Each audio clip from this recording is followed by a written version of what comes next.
소돔과 고모라 심판 사건에는 네 종류의 인간 군상이 등장을 해요.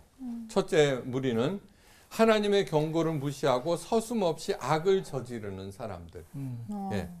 둘째 무리는 하나님의 경고를 이렇게 농담으로 여기는 사람들. 네, 농담으로. 셋째 무리는 하나님의 경고를 들으면서도 자꾸 머뭇머뭇하는 사람들. 네. 롯과 같이. 예. 마지막으로는 하나님의 경고에도 불구하고 뒤를 돌아보는 사람들. 이 네 사람들. 이 사람들은 다 뭐예요? 예.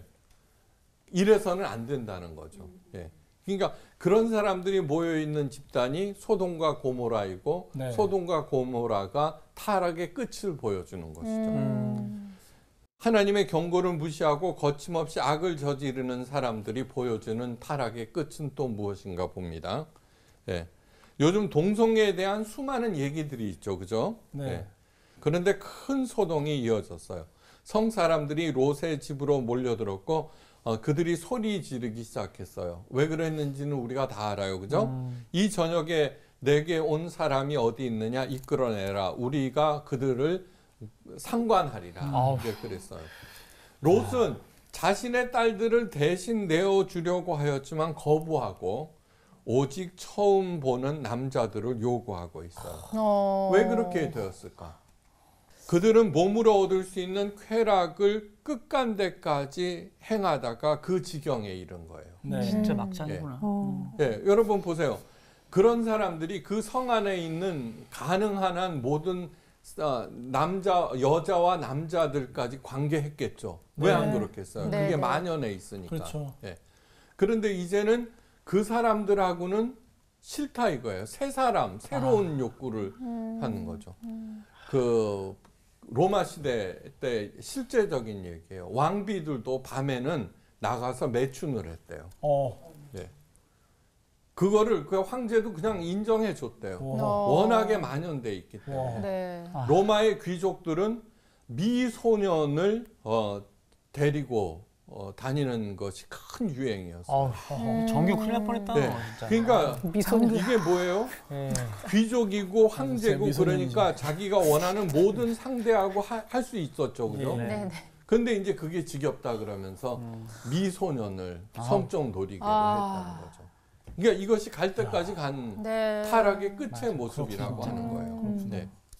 동성의 성향이 생내적인 것일 수도 있어요. 예, 생내적인 것일 거예요. 동물들에게도 그런 성향이 나타나는 것이요. 그러나 그렇다고 해서 마음 가는 대로 살아야 된다는 것이 아니에요. 네. 돈에 대한 탐욕은 거의 생내적이에요. 돈 싫어하는 사람 어디 있어요? 맞아요. 그죠? 그렇다고 수단과 방법을 가리지 않고 돈을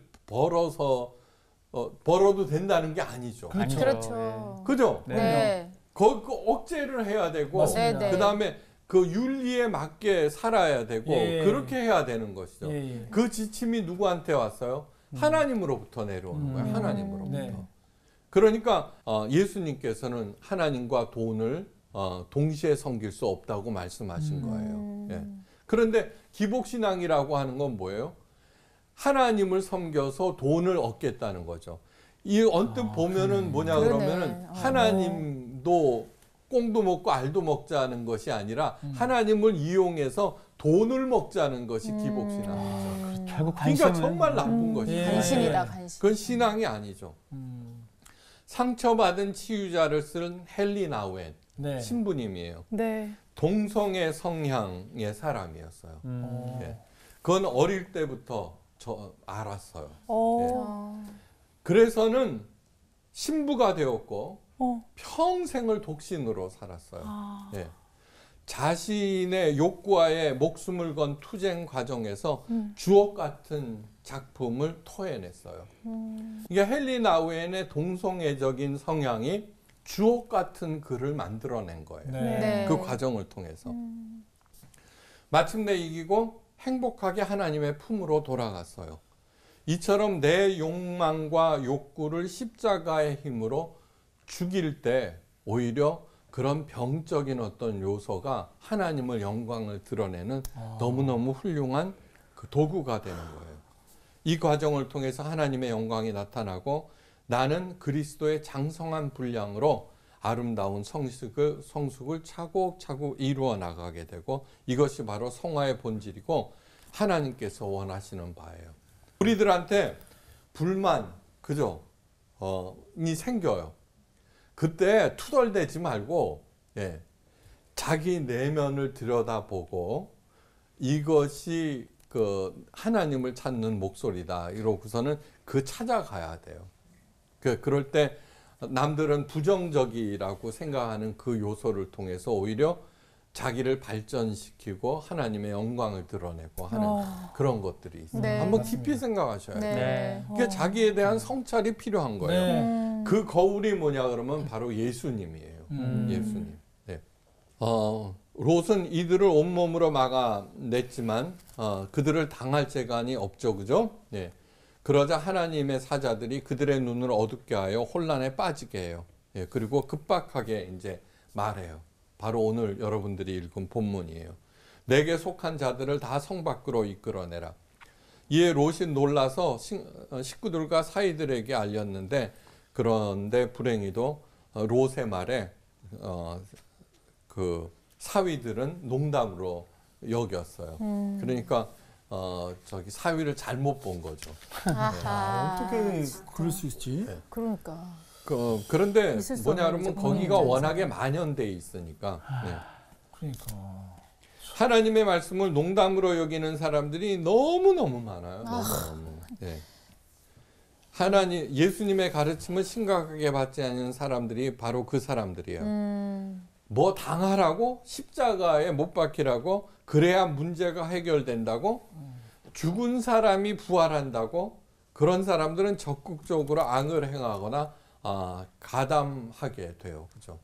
우리들은 이렇게 하려고 하나님을 사랑하는 사람은 이런 일 하지 말랬지. 우리들의 발걸음을 멈추고 돌리게 하잖아. 여기에서는 하나님 웃기고 있으면 나와보라 그래. 그러니까 그 제지선이 없으니까 지가 마음대로 하는 거예요. 네.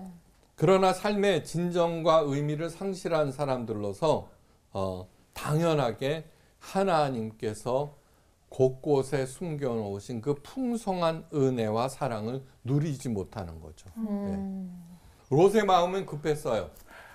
그런데 무슨 미련이 남았는지 자꾸 지체해요. 네. 할 수 없이 하나님의 사람들은 두 딸과 아내 그리고 롯의 손을 이끌고 성 밖으로 끌어냈어요. 네. 네.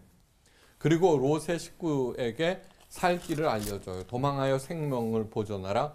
돌아보거나 들에 머물거나 하지 말고 산으로 도망하여 멸망함을 면하거라 그랬어요. 근데 롯은 또 지체해요. 종이 주께 은혜를 얻었고 주께서 큰 인자를 내게 베푸사 내 생명을 구원하여 싸우나 내가 도망하여 산까지 갈 수 없나이다. 네. 산까지 너무 멀어서 힘이 든다는 거예요. 네. 예. 그 다음에 뭐냐 그러면 소돔과 고모라 땅에는 자기 재산이 있잖아요. 그렇죠. 짐승들도 있고. 네. 산까지 가면은 그거 다 버려야 되는 거 아니에요. 네. 그러니까 얘는 아직 본토 친척 아비 집을 떠날 준비가 안 돼 있는 거예요. 네. 그냥 머뭇머뭇하는 거예요. 네. 야. 네.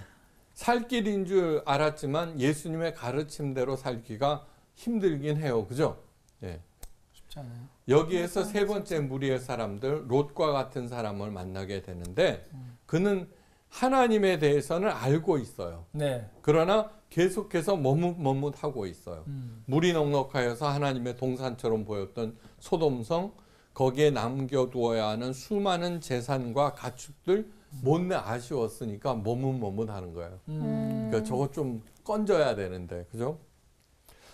예수님의 제자 중 한 사람이 간청해요. 주여, 나로 먼저 가서 내 부친을 장사하게 허락하옵소서. 마태복음 8장 21절. 예. 그때 예수님께서 뭐라고 그러냐 그러면 죽은 자들로 저희 죽은 자를 장사하게 하고 너는 나를 쫓으라 그러는 거예요. 예.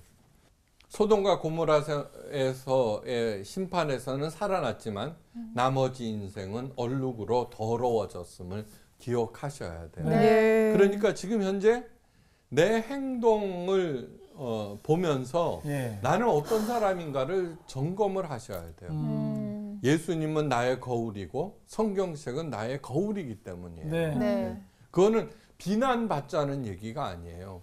네. 언제든지 생명길로 들어가서 하나님의 풍성한 은혜와 그 복을 누리게 하기 위해서요. 마지막으로 보게 될 사람은 뭐예요? 하나님의 경고에도 불구하고 뒤를 돌아본 사람 누구? 아내. 아내. 아내. 예. 그렇게 되는 거죠. 소금 기둥. 롯의 아내는 소돔과 고모라 성을 탈출하는 은총을 얻었으나 끝내는 파멸하는 비운을 그래서 받고 말아요. 예. 네. 이거는 은혜를 헛되이 받았다는 얘기예요. 그러니까 그 가치를 모르는 사람은 반드시 잃게 돼 있다는 것을 잊지 마셔야 돼요. 네. 그 가치를. 그것이 사람이든 무엇이든지 간에. 네. 그러니까 교회를 교회답게 가치 있게 만들 책임이 모두에게 있는 거예요. 네. 주께서 친히 말씀하세요. 손에 쟁기를 잡고 뒤를 돌아보는 자는 하나님의 나라에 합당치 아니하느니라. 네. 이런 다 말씀하신 거예요. 그러니까 나는 지금 왜 머뭇거리는가? 네. 왜 뒤를 돌아보고 있는가 확인하시고 그것이 가치 없는 것이라고 하면은 버려. 잘라낼 수 있어야 돼요. 가지치기 잘라버려. 잘해야 돼. 가지치기. 이런 가르침을 끊어내. 통해서 예수님께서 소돔과 고모라 성의 심판을 통해 가르치고 싶어 하시는 것이 있어요. 하나님의 직접적인 심판이 없더라도 영적으로 무지한 사람들, 영적으로 눈이 먼 사람들은 스스로 자멸한다는 거예요. 스스로. 예. 누구에게나 죄된 성향이 있어요. 그런데 예수님께서 보여주신 모든 가르침과 그 십자가의 그 길로 그냥 묵묵히 따라갈 때 우리는 반드시 부활하고 그 과정에서 정말 아름답게 성숙한다. 그리고 가는 곳곳마다 탐스러운 열매를 맺는다는 것을 잊지 마시기 바랍니다. 네. 이상 마칩니다. 감사합니다. 아, 고맙습니다. 제게 늘 큰 힘이 되는 성서학당, 여러분에게도 일용할 양식이 되었으면 좋겠습니다. 성서학당은요, 방송이 나간 다음에 전체 영상 또 요약본을 영상으로 바로바로 올려드리고 있습니다. 유튜브 채널에 성서학당 찾으시고요. 구독 눌러주시면 매일매일 이 감동을 전달받을 수가 있는데요. 여러분 지금 핸드폰 옆에 있으시죠? 성서학당 채널 찾으셔서 구독, 좋아요, 알림 설정까지 지금 꼭 부탁드릴게요.